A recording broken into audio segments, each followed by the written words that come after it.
Alors, on va essayer de passer à la partie 2. Donc normalement, si j'ai bon souvenir, dans la partie 2, il n'y a pas spécialement d'exercice. On va aller un petit peu plus vite. Je vous invite à regarder.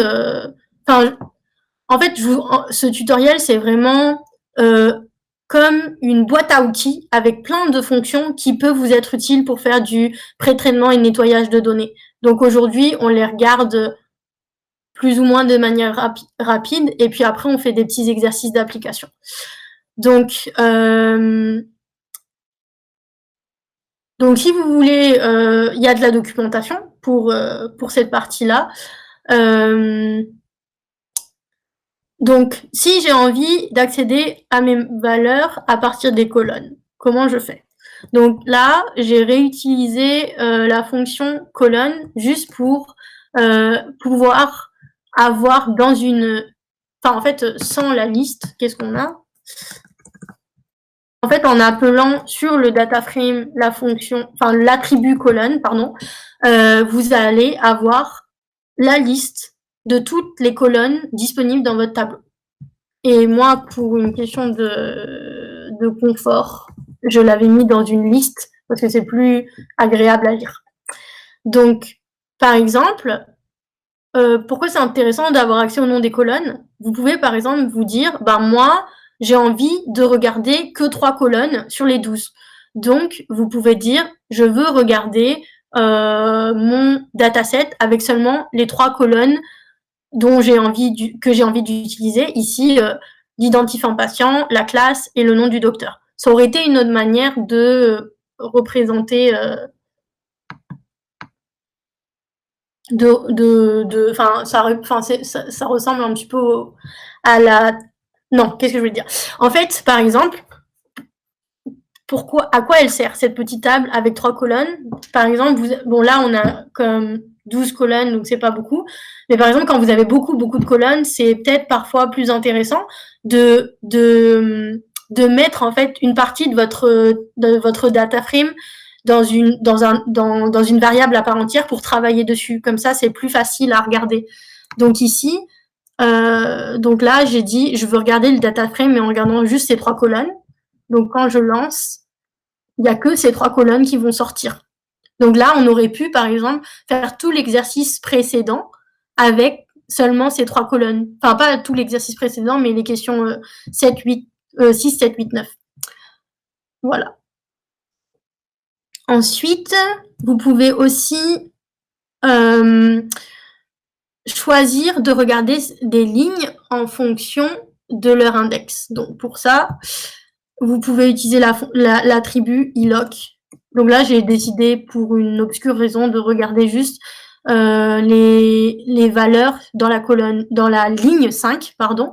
Donc ça va me dire qu'est-ce qu'il y a dans la ligne 5. Bon, la ligne 5, c'était peut-être un petit peu...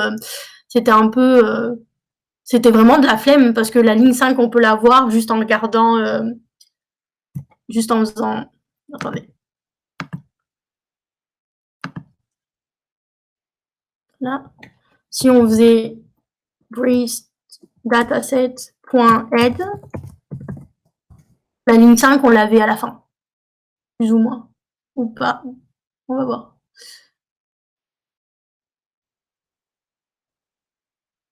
Ah non, on l'a pas. Mais je vais vous mettre n égale 6.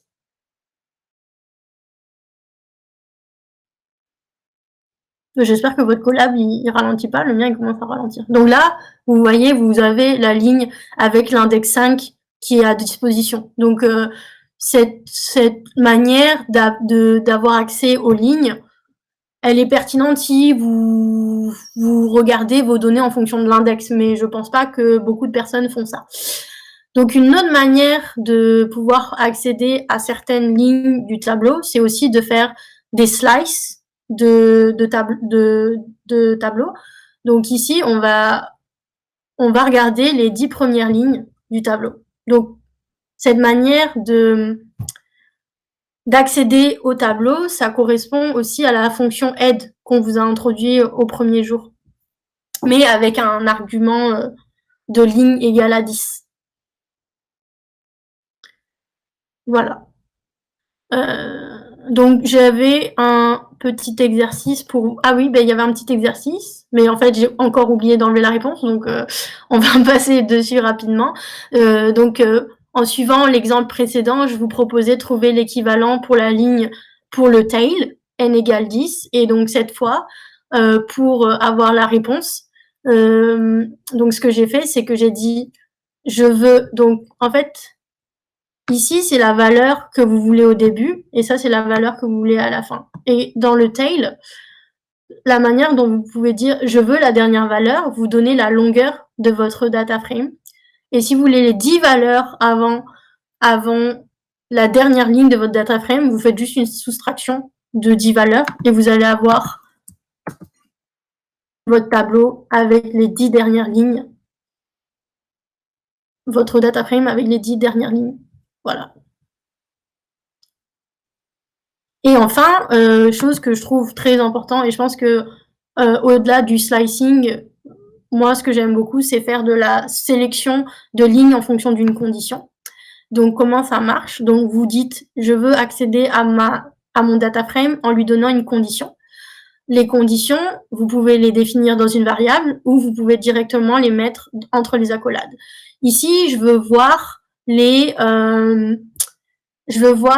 lignes dont on sait qu'on a un nombre de mitoses égal à 10. Donc là, si je fais tourner mon code, je vais obtenir un tableau qui contient seulement les lignes où mon nombre de mitoses est égal à 10. Pour faire des conditions, vous pouvez utiliser les différents opérateurs mathématiques qu'on utilise en programmation. Donc là, par exemple, je dis que je veux regarder seulement les lignes dont le nombre de mitoses est inférieur à 3. Et donc là, j'ai un nouveau tableau qui contient toutes les lignes dont les mitoses sont inférieures à 3. Et là, ce que je vous montre, c'est vraiment c'est des tableaux que vous pouvez voir, mais si vous voulez les utiliser plus tard, n'oubliez pas de les mettre dans des variables. Sinon, vous ne pourrez pas les utiliser ou il faudra les relancer. Et ici, avec cette ligne, ce que je voulais vous montrer, c'est que vous pouvez avoir plusieurs conditions pour faire de la sélection de lignes. Donc là, je dis que j'aimerais voir les lignes dont la taille d'uniformité de la cellule est soit égale à 1 ou soit égale à 10. Alors, les valeurs de 1 et 10, c'est les valeurs minimales et maximales de la colonne taille d'uniformité de la cellule. Donc, en dessous, je vous ai mis une ligne qui vous aurait permis de pas vérifier quelle est la valeur minimale maximale par vous-même, mais juste d'appeler des fonctions qui vont le regarder à votre place.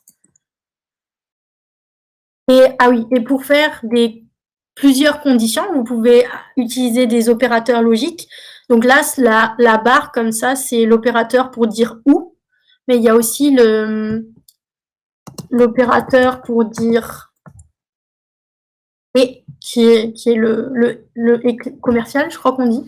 Et peut-être qu'il y en a d'autres, mais là, je ne me rappelle plus. Voilà. Donc là, les conditions qu'on a fait, c'est surtout sur des chiffres.